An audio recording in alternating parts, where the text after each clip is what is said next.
The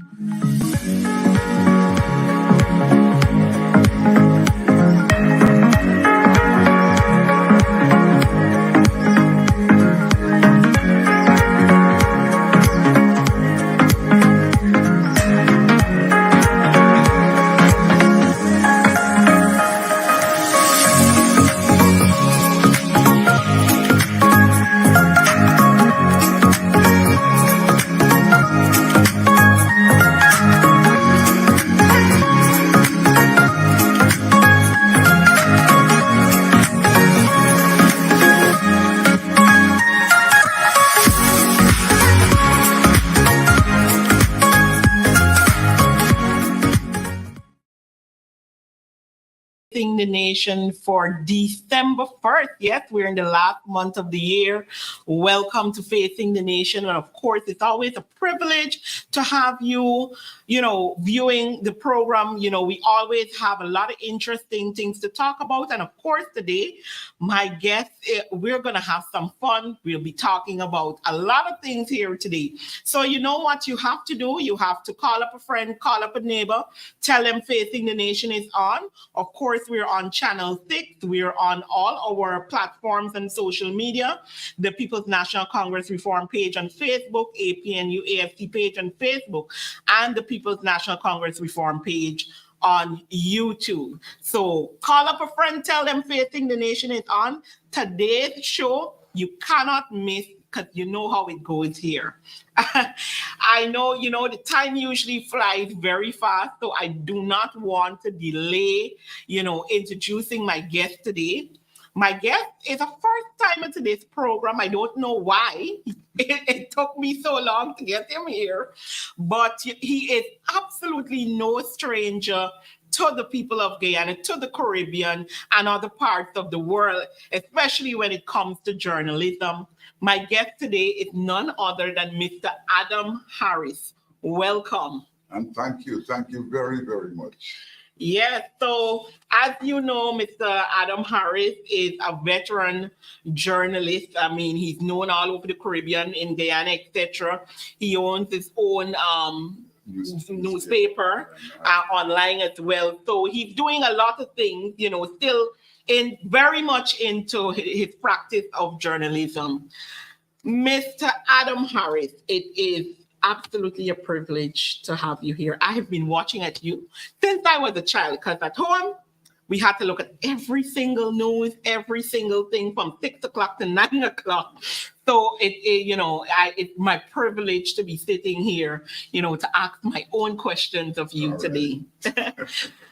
When I have a guest here for the first time, I usually like to give my audience a little understanding of that person, because especially popular figures like yourself, people know, of the things that you do on the forefront, but they don't have, a little personal insight and touch of you. So I want to start out before we get into the hardball thing. Where did you grow up and what was that like? I was born at Bedford Acting. Okay. And then my stepfather then got transferred to West Demerara.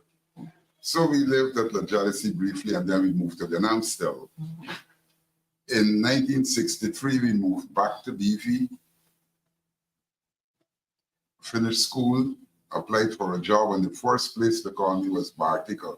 Mm. So I went to Bartica, didn't know where it was, just jump on the boat, my mother carried me. And I started this life with $5. That was all she had, because, I was talking with my sister. She said, people believe we born with gold spoon. We didn't even born with a spoon. So that was how it started. And through life, I started as a teacher. 1973, went to Ministry of Information at the invitation of the late Ms. Shirley Ridley. Mm-hmm. Got a scholarship, went to Jamaica in 76, came back, worked in New Amsterdam, and in 79, got transferred to Georgetown. First time I'm going to be living in Georgetown as a country boy. And I am still in Georgetown, doing all that I could And in addition to teaching, work in Ministry of Information, I was editor for New Nation for a number of years. Yeah. Then went to the Chronicle as editor. And after Chronicle, I did some work on New Nation again, then went to the mainstream newspaper, joined Kaieteur News while I was still working with Evening News, Tony yeah. Vera. Mhm. Spent a large part of my life in Kaieteur. I left there 3 years ago. 24 years, I believe, or Yeah, more. a long Yeah. time. I had black hair then. Yes, so I did all of that. And I can tell you that I worked with Forbes Burnham, and these are the presidents, Mhm. Desmond Hoyt, well, David Granger, Mm. and hopefully Aubrey Norton. Don't worry, we got this. All right. I think we have a few things there in common. You know, I'm Pleasant girl because that's where I basically grew up, but I was actually born in Betterfor-Acton. Wow. And a few years after being born there, my parents went back. They're from Pleasant, but they went back to Pleasant after having me basically in BV. So we got a couple of things. Good people, I must say. All right. In terms, well, you pretty much explained, you know, how you got into doing what you did, and your style of journalism. I mean, you know, I should say you're a journalist. Therefore, because some of the things that we see happening now, it leaves much to be desired, you know, for that profession. And as if, you know, persons don't understand that profession basically. But I mean, outside of the things that you talk about, the moving around, I believe you have a passion for it. And I'm trying to figure out, where did that come from? After Minister Shoyfield really invited me to Ministry of Information as an information officer stationed at Bartica. I had to report. In those days, Bartica and Masroni was called Region 4. So I did, you name it, from Bartica all the way through Middle Masroni, Upper Masroni, seeing things and reporting. And these were all ordinary people. And you enjoyed what they were doing, from fishing to peanuts to agriculture. I mean, that was the livelihood of those people down there, pork knocking. And you enjoyed talking with them because they went in there, nobody gave them anything. And as they say, we are resilient people. They did all they had to do to make a living.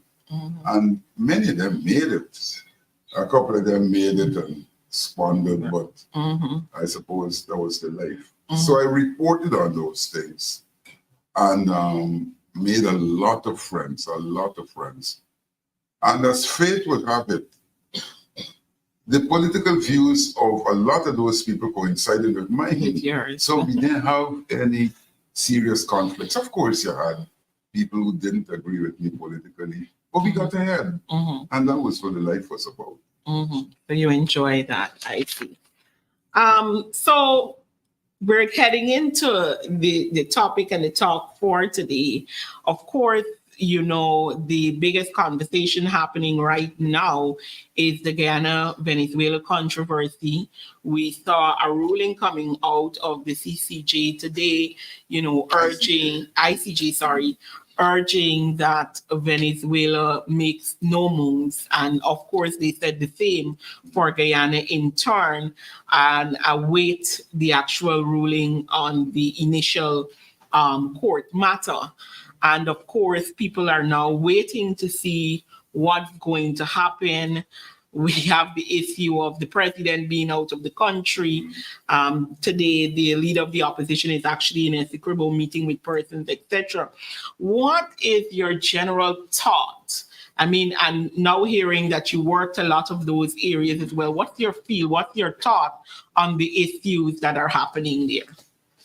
Venezuela always had, they started talking about Essequibo a long time ago. Mm-hmm.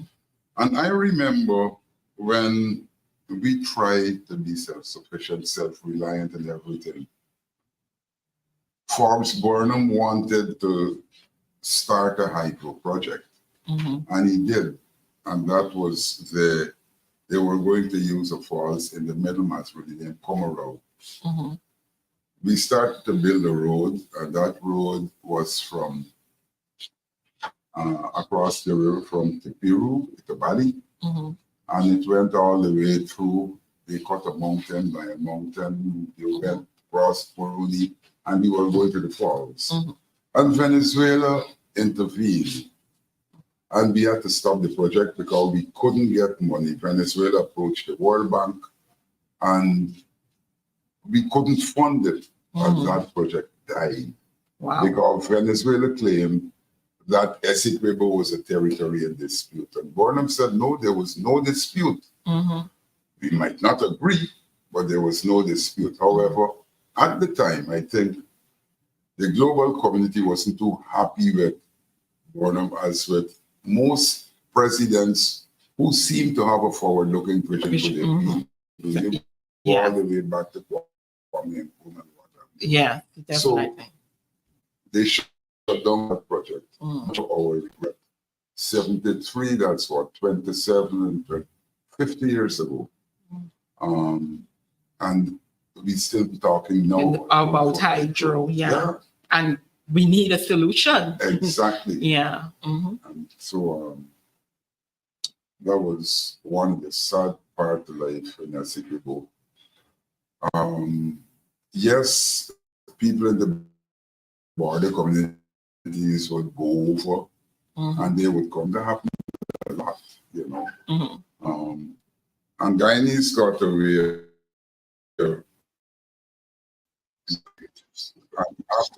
After the project was discovered. The Venezuelans and the Guyanese and what of, Daniel, people like to run away. So a lot of our people went to Venezuela and they lived there for a while until things changed. Venezuela was at one time the 6th richest country in the world, where they said gasoline was cheaper than water. Things were bright. And I remember the late Shelley Jagan saying, the people are voting with their feet. They're running away from Burnham. I had the good fortune of putting the same question to him when he came to power. I said, the people are still running and perhaps in larger numbers. What's your comment to that? And he changed it from voting with their feet to the push-pull factor, whatever that was. That was Essequibo and Venezuela that I remember. Okay, I see. And do you see or imagine that maybe this issue may have been settled today with the new court ruling for now, or do you feel they may move ahead? I don't know. I don't know. Venezuela has been known to be one of the countries where the military often dictate what happens. They had a lot of coup and all kind of things. They had it. Venezuela also had no regard for the rule of law. How the boundary ran, we had this little island just off entering back named Ancoco. Yes, Ancoco. In 1969, I think it was, Venezuela decided to take possession of Ancoco. We were on the mainland, and so we were not actually on that part of our territory. And in 69, with Godwin McPherson, the late Godwin McPherson at entering Ban, Venezuela started to shell us. They shot at us. Fortunately, we were in bunkers. Wow. Nobody got hurt. But we survived that, and our soldiers pulled back for no advice that because no way we could have fight them anyhow. While we would have given those boys down on the ground there and they're talking with the Venezuelans, a run for their money. God knows where it would have ended. So we pulled back, and Venezuela still holds on to cocoa. Yeah. And that is what the court was saying today. Irreversible something, may you take it, and it's going to be difficult to get it to give it back to what have you. So you asked if Venezuela could do the same thing. Perhaps not at this time, because a lot of people are watching. Yeah. And Brazil has already said, if you trouble with Essequibo, you're troubling with our borders. Correct. So they are going to try to protect their borders too. And Venezuela knows that. So I don't know where they would go. But nothing is impossible. But we wait and we watch. We do what we must, and I do believe we have made a lot of diplomatic moves to help safeguard the country. And I believe personally that the only way for us to really handle this matter will be diplomatically. That's correct. Right. All right. So your views. There is a lot of, we're seeing every day that there are issues with, what I would call freedom of speech. You have persons who are speaking out on different issues and they're being arrested. I think it was only yesterday, Mr. Michael Harry Paul. We hear the comments coming from the vice president in the regards to Cathy. We have the issue with Brian Mack, who was a part of them. And we know people being a part of them coming out talking is nothing strange. We had Mark Benchcock back in the days as well, who was a part of them. And, after experiencing and seeing who switched, and we saw what happened to him. And there's this long list, and we're seeing here again a revamp of the issue of persons speaking out against the government and facing forms of victimization. How do we take that? Because, with the social media era, you have a lot of ordinary people as well who are involved in this. What is your take on that issue with the government of Guyana? When David Granger came to power in 2015, all of a sudden, every Tom, Dick, and Harry Lal had the power to criticize, to condemn. They jump on any platform and they talk with freedom. No problem. No problem. We didn't have cybercrime legislation, and nobody get charged with cybercrime. A couple of people filed libel charges against people who would slander them. But we did implement the Cybercrime Act came in, but it wasn't used. That's the way. So all these people been talking. 2020 came and the PPP came back, and I remember saying that a lot of those who talking now are going to shut up or be shut up. I have not been disappointed.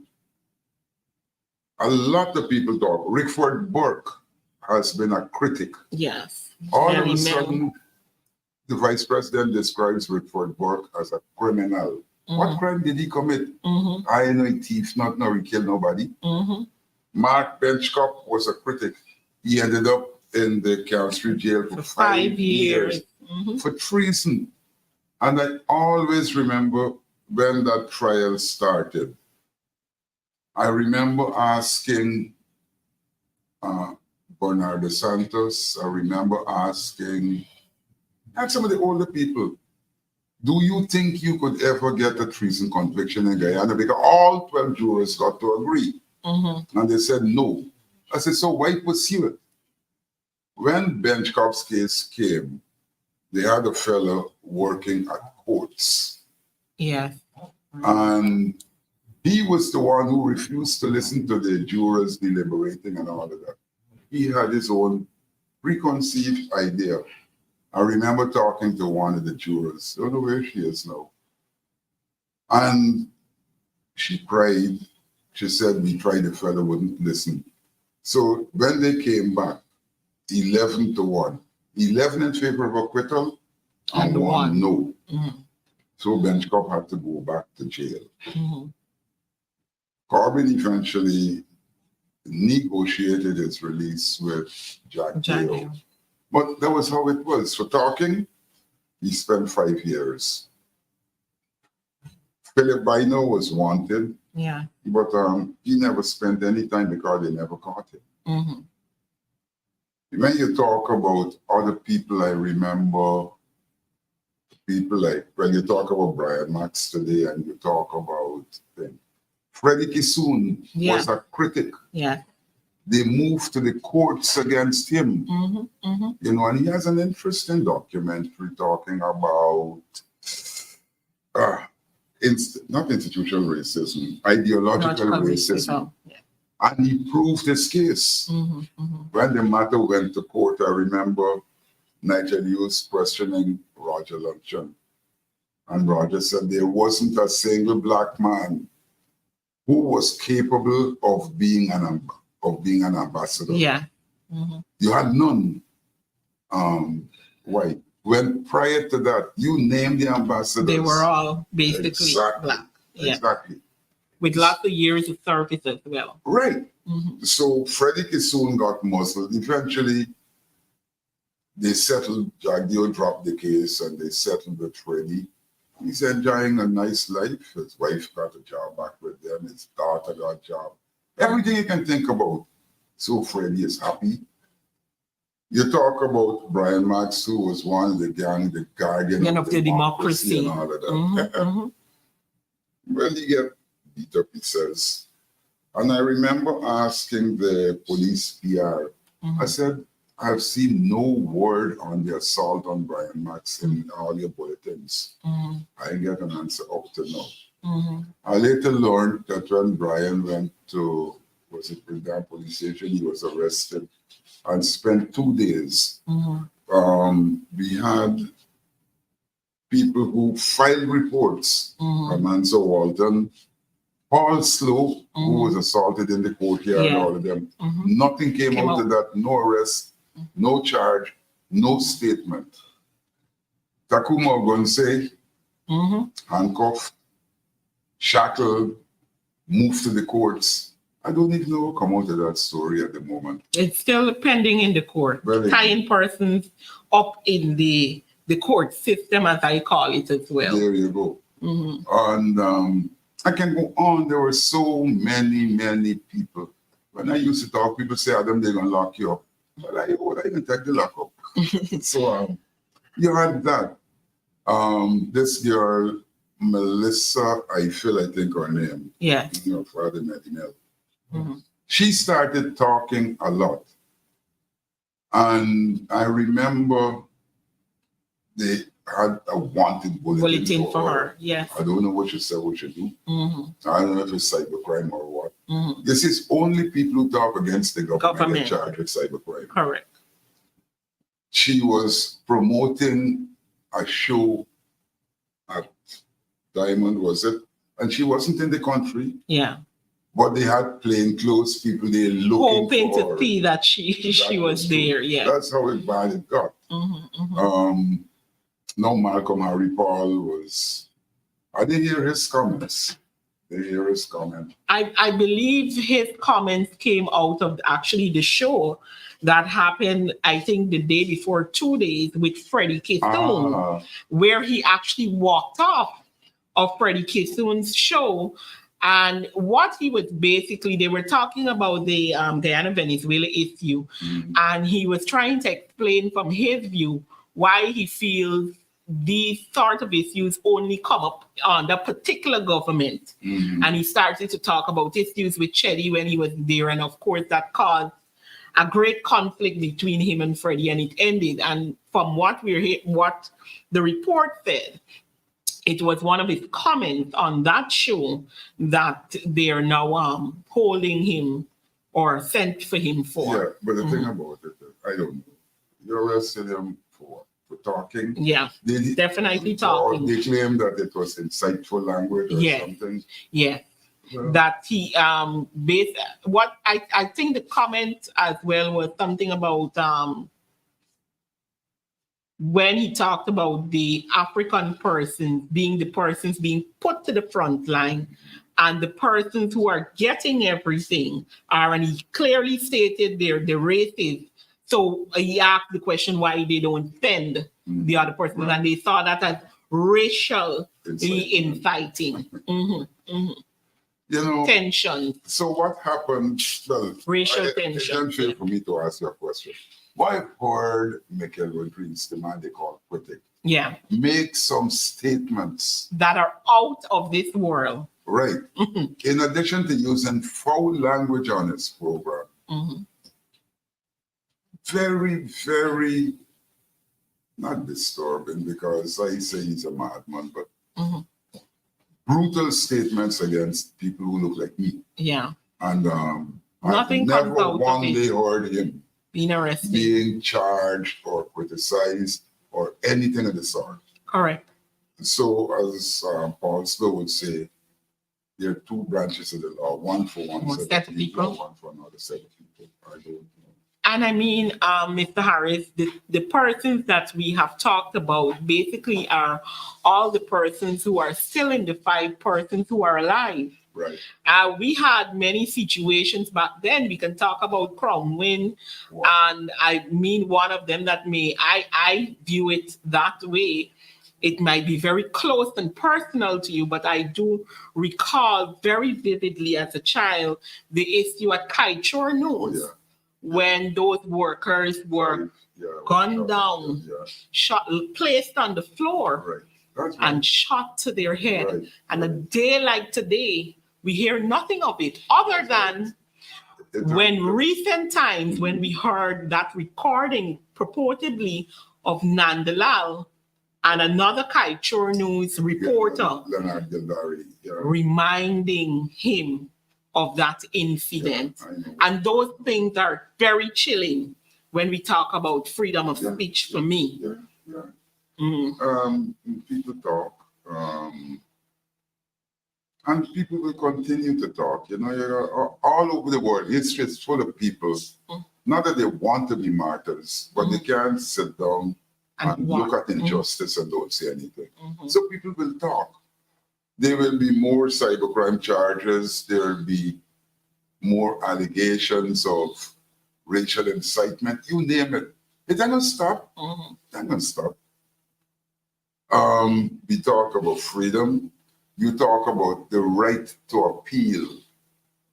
And if you push that right, on many occasions, the DPP will just, you charge somebody, DPP null pros. Look at those people who arrested this year from those fields at Stobie. DPP ruled that the man cannot be charged, although they infringe on the freedom of this individual you arrested or took away, do all kind of thing. Don't charge them for the wrong they commit. That happens. We had this policewoman who claimed that this boy who spat in her face. Sting. Right. Yeah. Attorney. Eventually she pursued private action, I think. I don't remember all the details. But I hold freedom of speech very, very dear. I remember when Forbes Burnham was there, and he was accused of curtailing freedom. People like Andrew Morrison accused him of withholding newsprint from Mirror, withholding newsprint from Catholic Standard, and they couldn't do anything. And that was a big criticism. They went on the international stage. And there's another thing. These people protested all over the world. Eventually, Cuba started to send newsprint to the Mirror. Today, you go to the international community, you're unpatriotic. Correct. So those were things that happened. The freedom of speech, again, got two divides. It depends on who's telling you what to do or what not. In the media, right? I don't believe, like as in the professional media houses, etc. I don't feel like there is an exemption from this situation as we're seeing it unfold. And literally, you have media houses going to press conference, etc., and they wouldn't ask any real question to one set of people, but they ask the same questions 10 times and more I know. to one set of people. I know. So we know that the media houses and those that are deemed professional as well are victims. I remember when Jack Dion was president, we had Gordon Mosley actually being banned from attending press conferences for cabinet, etc. And we see these very stark and different realities when we have one government compared to the other.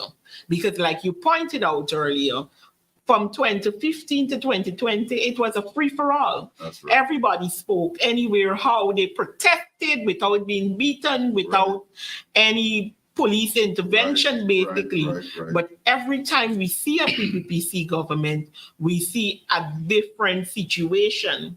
What I want to understand in what we're seeing now, because it's plain, the public is watching, we're seeing what's happening when journalists go to different places and the things that never get asked. What is your take, and even your colleagues, how do you intend to deal with a situation where it seems like you're basically being muffled in doing what is your job? All right. That's under the PPP regime, of let's course. look at it. You got 4 mainstream newspapers: Guyana Times, Stabroek News, the Chronicle, Kaieteur News. Mm-hmm. If you expect to get hardball questions from Guyana Times and the Chronicle of the government, you're We're going gonna get that. Mm-hmm. Those reporters there are just basically note takers. They go there, they sit down, and they listen to what they say, they write, and that's what they repeat in the papers. Mm-hmm. If you look at who the people who go to these press conferences now, a lot of the people who we would have considered professionals don't go. I don't go, Gordon don't go. Dennis Chabral goes. This girl, Marcel Thomas, she goes. But would say that is a whole lot of other people who wouldn't ask their hard questions. Mm-hmm. And when they ask their hard questions, those questions are either ignored or they tell them, look, we will provide an answer to that at another forum. Or I answered that question many, many times before. Mm-hmm. We got some other places where you catch them on the outside and you shoot a question. And there are people who would try to prevent some reporters from getting in a question. Mm-hmm. Obvious reasons. Mm-hmm. It depends on who. We used to talk about training journalists. Nassima Ragobert is busy trying to get programs to train them. Mm-hmm. Do they want to be trained? And if they are trained, will they be allowed to perform in the media house? That is why if you look at some of the media houses, a ridiculously high turnover. Mm-hmm. A reporter goes to work in one media house. After a year or so, the Pakapangana can't work with them. Yes, we are here. Mm-hmm. So that's it. So social media now is the place where all the things are happening. Mm-hmm. But again, you gotta be careful with social media because you got some irresponsible people who do irresponsible things. So the whole question of the young reporters going there, I don't call them reporters. They're note takers. Note takers. You just piggybacked on one of the other questions I wanted to ask. I mean, you just talked about social media, and do you believe that it is really changing the traditional way of journalism? Your thoughts on that? Yeah. You know, in the old days, only the people who had access to the media were considered reporters. Today, everybody is a reporter. Mm-hmm. You got a phone, you got a camera, you see something happen, and it comes out, and it's put up there. So you can't deny it. Mm-hmm. Social media is instantaneous. Mm-hmm. Somebody says something and they put it up there, and the person got the right to deny, but the evidence is there. Not like a few years ago when you had to wait and you go back in the office and you go through your tape or what have you and then to get it, or you go back to your record. It's out there. And it's not only you alone seeing it, it's the whole country or whoever looking at social media, seeing what is said. So social media is forcing people in public to behave in a certain way, to say some things in a certain way. I always remember this man asking the vice president, that was in all, about his NIS money. Yeah. And the vice president said, NIS is broke. And this man wasn't a fool. He said, you can go to the consolidated fund. We created a law, which they had a group called the COFA group. What was it? Cooperative Financial, whatever. But it was GNCB, NIS, Mortgage Finance Bank, Agri-Bank. If they are in financial trouble, the consolidated fund was compelled to bail them out, to refinance them. So the man was right when he said the consolidated fund got to do it. Like the way they do it for Gaisuku. Yeah, and Jagdio, that's another story. And Jagdio conceded that yes, we can go to the consolidated fund, but what Jagdio and the others never realized is, one, they were opposed to the NIS when it was started in 1969. The Barnum wanted to take away people money and all kind of thing. Opposed to it. They were also opposed to so many other things. I don't remember any PNC government going into the NIS to take out money to fund anything. Project, yeah. Oh boy, it became a cash cow. And today, a lot of people are complaining how they can't get their money. The other day, a man went to court, and he got, this week here, he got his decision that NIS had to pay him 6% interest and all of that. A lot of that is happening. Even in my case, for more than a decade, NIS kept telling me they couldn't find 10 years of my contributions. You provide the evidence. And Rebel Luncheon said, well, we're computerizing. You can't even done computerize for 10 years. They're quite happy to give me what they're giving me and forget the 10 years. Because they want to save the money. But that's what it is we can do. Yeah.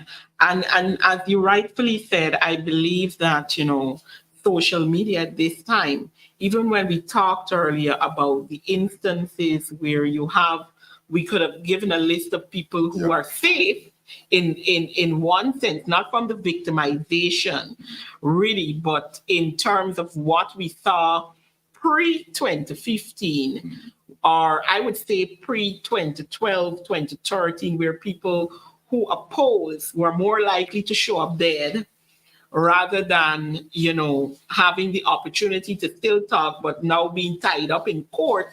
I believe that social media in that aspect may have been part of the cause for that, because the things you outlined, soon as something happens, there is no hiding it anymore. Right. Everybody has it immediately.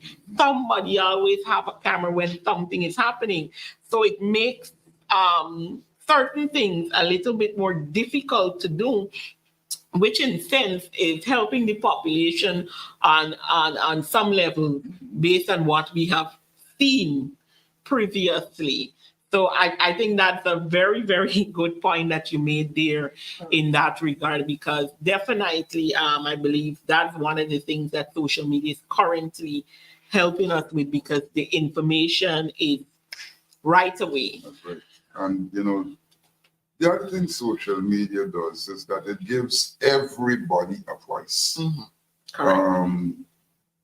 I think it was last night I saw a clip of a girl talking to Miss Indira Jaffarali. who was Yes, she was criticized somebody I for- was supposed to put on this list.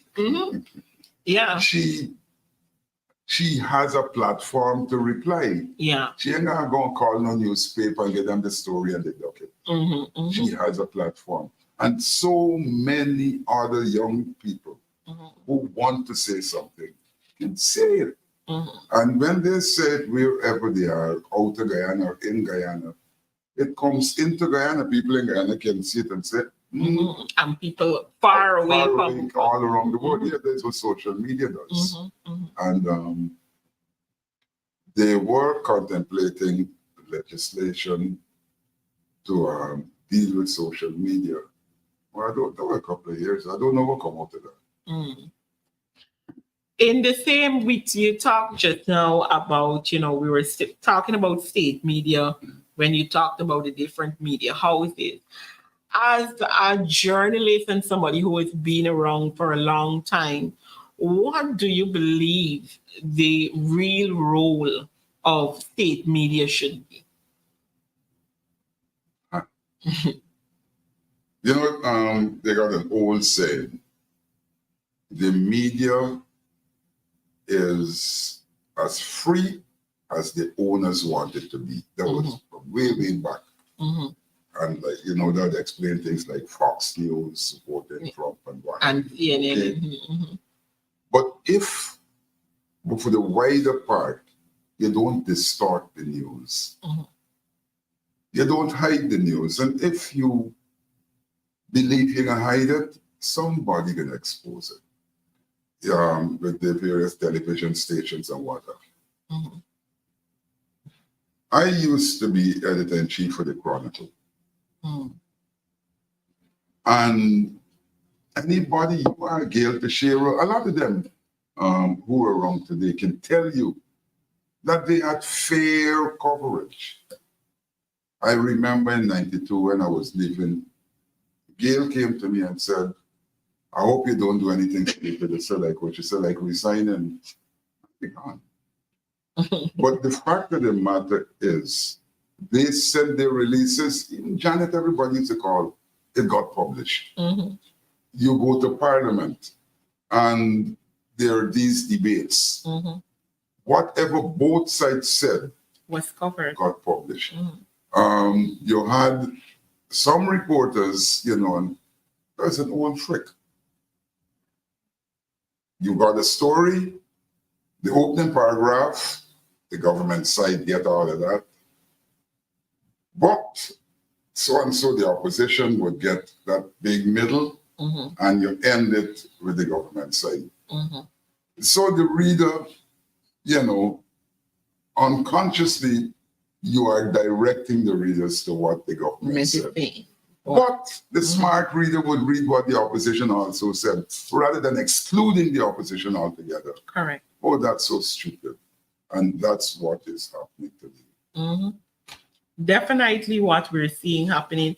I mean, even with you talk about the coverage of Parliament, we experience it as, PR for the opposition. We're not even permitted to have a camera in the dome. Well, so whatever comes out of there, if something happens, like in the case with the issue with the with Sherrod and all of them and the back and forth, you are Tabitha and all of that, you couldn't dispute really a lot of those things. It was just a back and forth because guess what?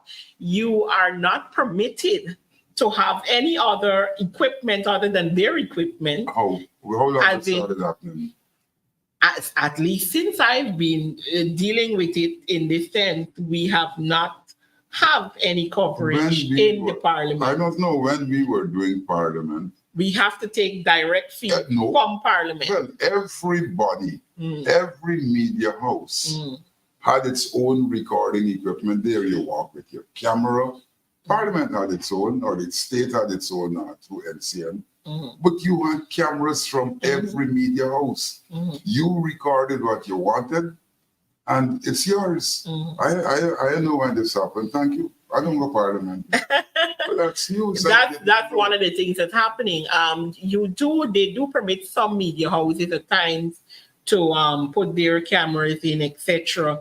But when it comes to the opposition PR, that does not happen. And I will say here that the current speaker has been approached on it several times without any resolution to that matter.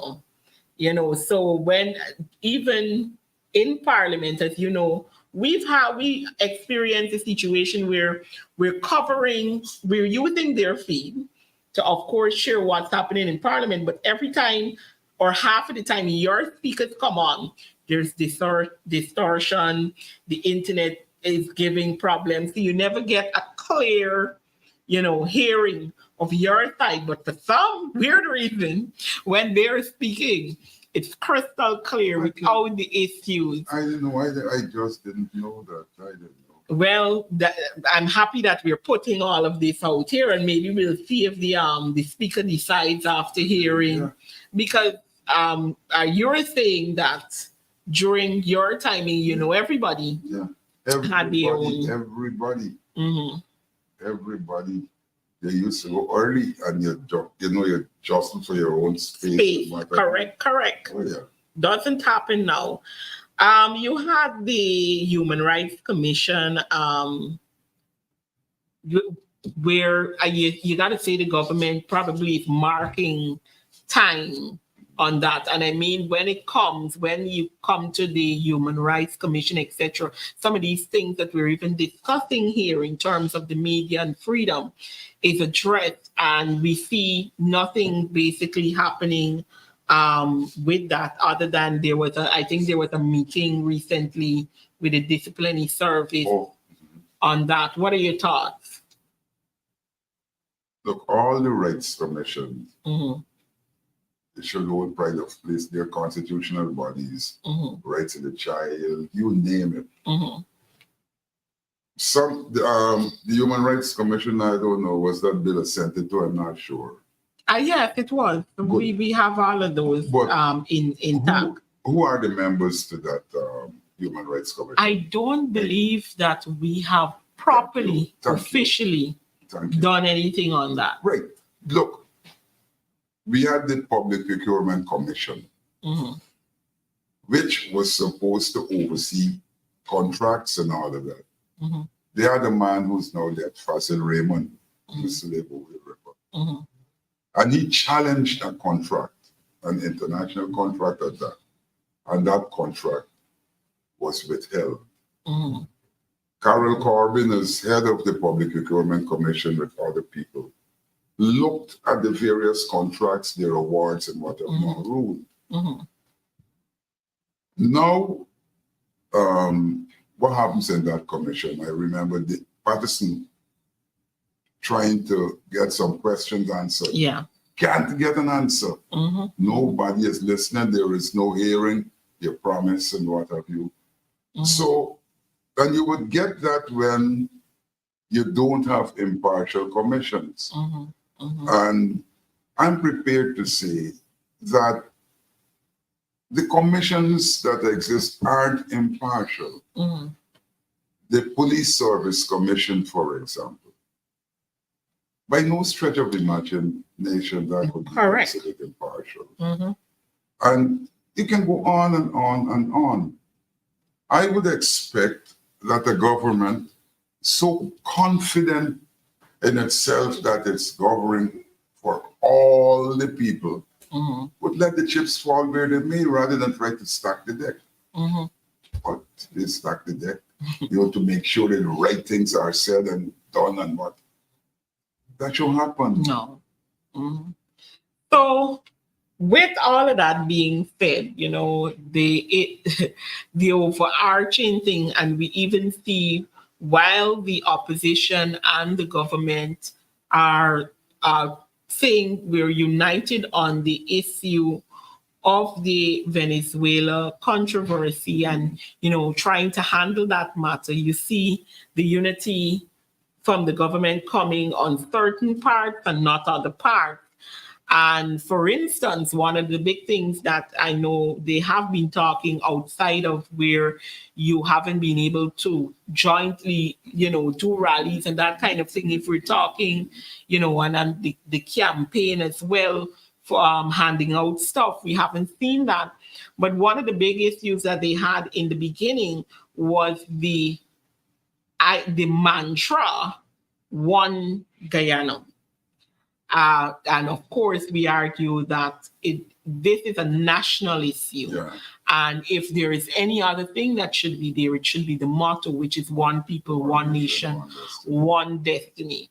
What is your thought about that mantra of One Guyana? We hear about every single day and everywhere it's being put up.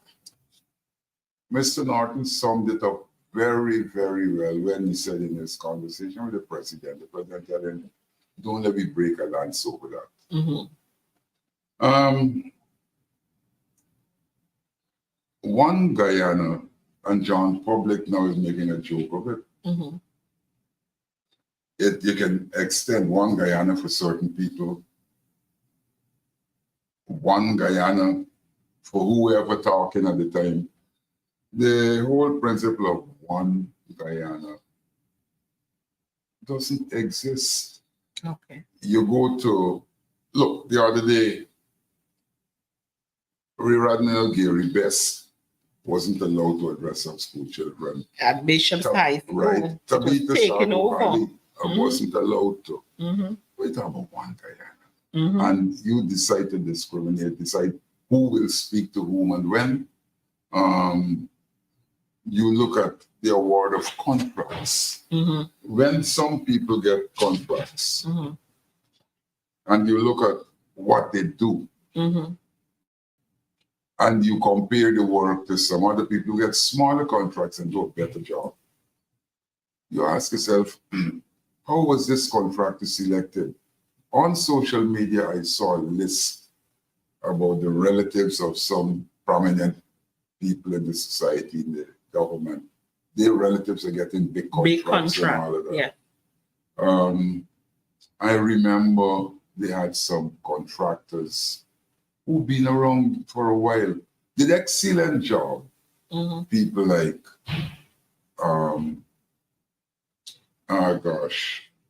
with the ferry sort, who did boats and all, Courtney Ben. Yeah.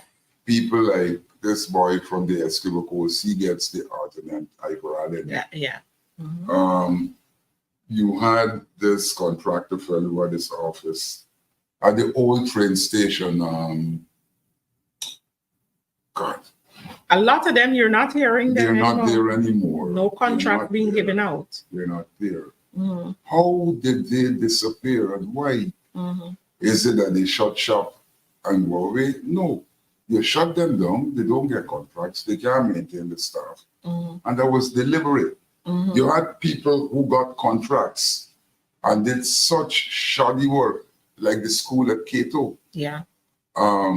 That had to be redone. Mm-hmm. That's the same man who got the contract to build the school at North Redmond Multilateral School. Okay. When the PNC government had blacklisted him. Mm-hmm. Oh no.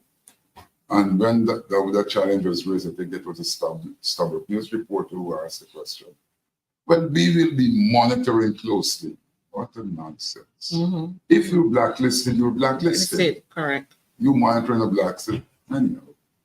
So One Guyana doesn't mean One Guyana for all. Oh. The contracts, you look at this award of scholarships. Mm-hmm. You want to tell me, and I can go back when we started giving scholarships for people to go study in Cuba. Mm-hmm. There was a distinct, you could see it. The PPP nominated people as opposed to the opposition nominated people. Of course, the PPP as government would have more people. Mm-hmm.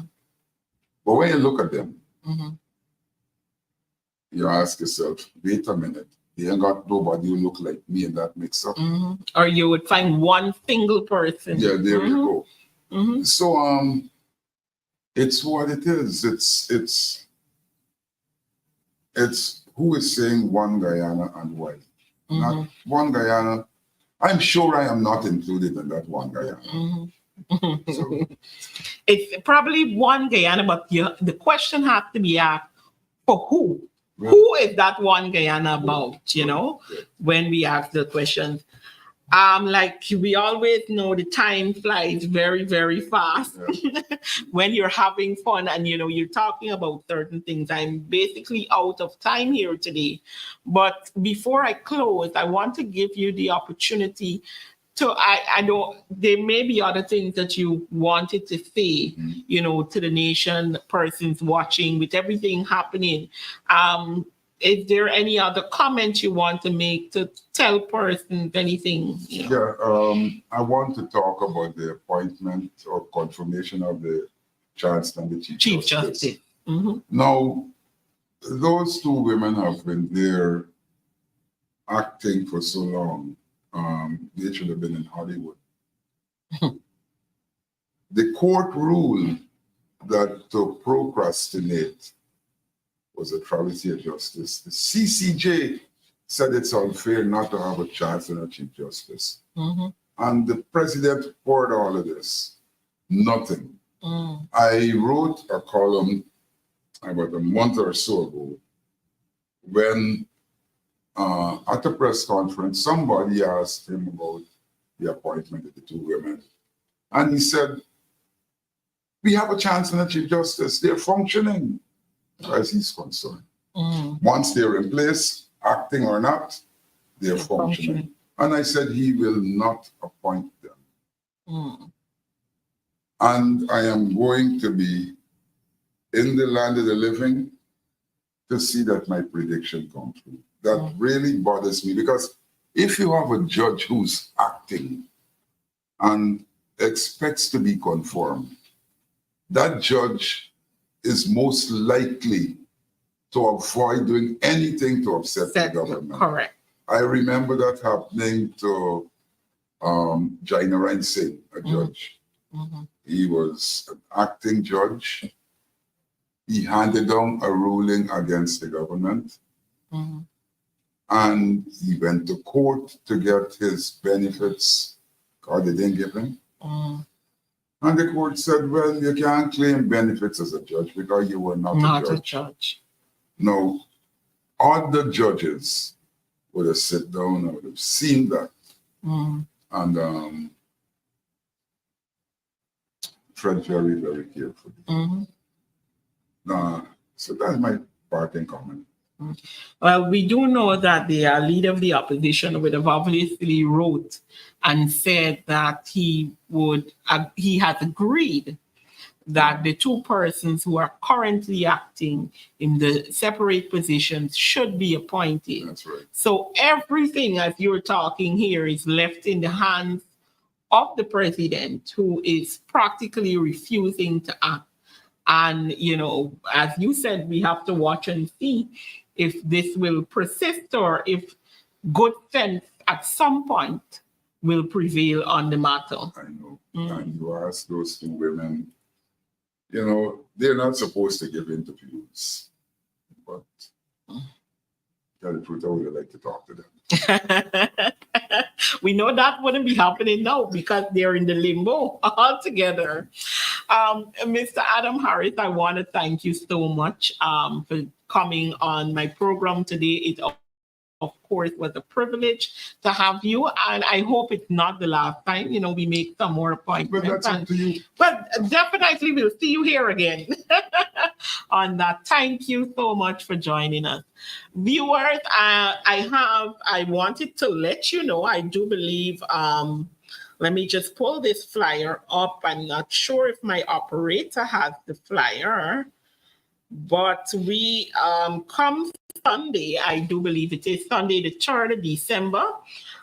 There is Not a Blade of Grass motorcade happening in Linden, I do believe. It says, come and show solidarity for your country, Guyana. It starts at Empire Drive, to the Four Corner starting at 2 p.m.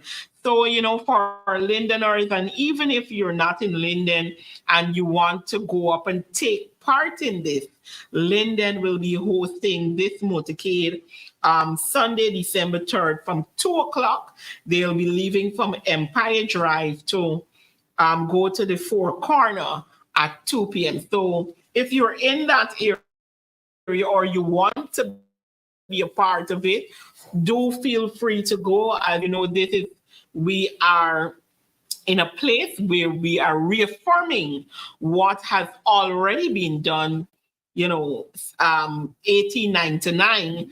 And, we are continuing to let Venezuela know not a blade of grass. So do feel free to show up to that motorcade come Sunday.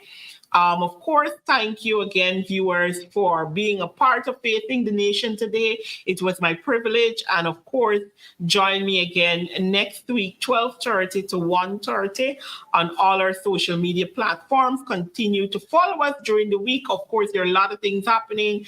We'll keep you updated every day, everything that is happening. So follow our platforms. And of course, as the December start, please be wise with your monies as we get into the Christmas. A lot is happening, and still find a way, of course, to enjoy the Christmas with your family, your friends, your loved one, and always remembering the reason for the season, which is Jesus Christ. So do have a wonderful, wonderful afternoon. See you next week.